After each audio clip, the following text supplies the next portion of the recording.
Ya pemirsa, angka kemiskinan ekstrim di Kota Palembang sebesar 0,38% dengan penghasilan hidup di bawah Rp11.000 per kapita per hari atau pengeluaran di bawah Rp350.000 per bulan.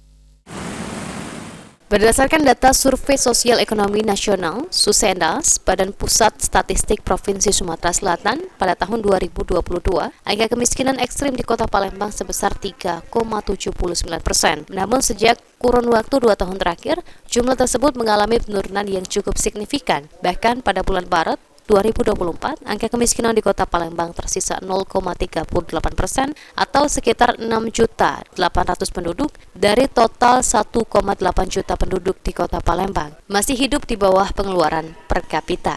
Penduduk dengan kategori miskin ekstrim diukur pada penghasilan hidup di bawah Rp11.000 per kapita per hari atau pengeluaran di bawah Rp350.000 per kapita dalam 1 bulan. Misalnya pendekatan tadi adalah konsumsi mengentaskan kemiskinan ekstrim itu artinya mengangkat pengeluarannya harus minimal di atas 350.000 ya per kapita per bulannya. Nah, makanya itu tadi pendekatan-pendekatan itu ya akhirnya